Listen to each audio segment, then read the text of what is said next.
асуултанд хариулъя. Ер нь одоо сүүлийн үед бас байнга л бас байдаг л да энэ. Улсын их хурлын танхимд байнгын орооны хурал дээр их хурлын гишүүд хит одоо худлаа мэдээлэлээр ард иргэдийг төөрөгдүүлэх, сэтгэл санааг нь өөмүүлэх иймэрхүү явдлууд. Сая бас хэлийн тухай хуулийн хилцгийг сая шийдсэн. Энэ дээр бас Ваасанхүү гүшин хэлжсэн сая бас хэлж байна.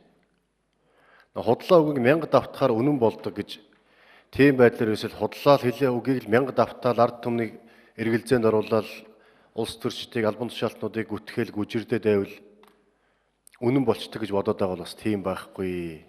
Тийм ойлголтоор улсын их хурлын чуулганы болон одоо энэ байнгын хорооны хуралдааны танхим тийм ойлголтоор ярьдаг байдаг бол одоо энийг болох хэрэгтэй.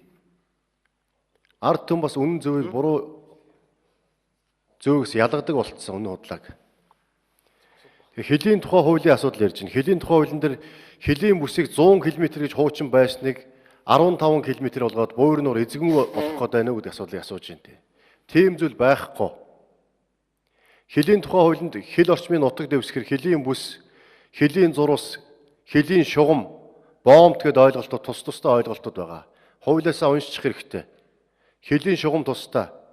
Хуучин хуулинд ч одоогийн орж ирж байгаа хуулинд ч хэлийн зурусыг хэлийн шугамаас 15 хүртэл километрийг тогтооно гэдээ орцсон байж байгаа. Хуучин тийм байсан, одоо яг энэ хэвээрээ байж байгаа.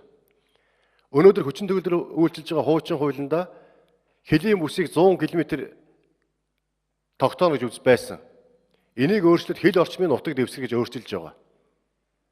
Энэ хэлийн бүсэд хэл орчмын нутаг дэвсгэрт үйл ажиллагаа явуулах эрхийг Монгол улсын засгийн газар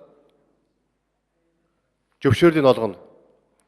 Тэр яриад байгаа тэр талын мэлс гэдэг юм одоо уул уурхай олборлох гээд баахан л одоо ашигт малтмал тодорхой компаниудын захиалгаар асуудал үүсэх гэдэг асуудал бас хардаад ярьж байгаа.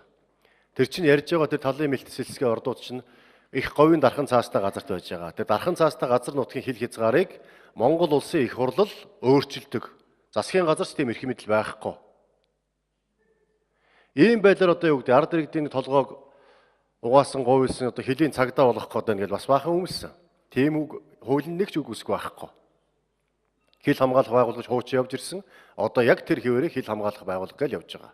Хилийн зэрэг гээд.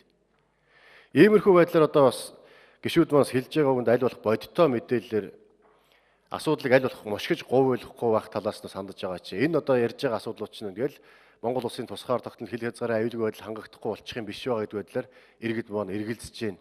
Санаа сэтгэл нь зовж байна. Тийм зүйл байхгүй. Монгол улсын үндсэн хуулинд Монгол улсын хил халдшгүй дархан байна заасан. Яг энэ үндсэн хуулийн заалтыг баримтлаад Монгол улсын төрөөс хилийн талаар баримтлах бодлого, батлан хамгаалахын бодлогын үзэл баримтлал, үндэсний аюулгүй үзэл баримтлал нийцүүлээд хилийн тухай хуулийг улсын хурл өргөн барьсан байгаа. Сая улсын хурлын хил зэвсгийн их хурлын гишүүд маань ойлгоод бас зөв асуудал орж ирж байгаа юм байна. Энийг дэмжих ёстой юм гэд 90% дэмжиж явсан. Шаардлагатай зүйлүүд байх юм бол мэдээж зас залрах зүйл байх юм бол хэлэлцүүлгийн явцад нэмэлт одоо тодорхой зарчмын зөвлөлтөд санал гаргаад өөрчлөлт оруулах явдал нээлттэй байгаа гэдгийг танд хэлье. За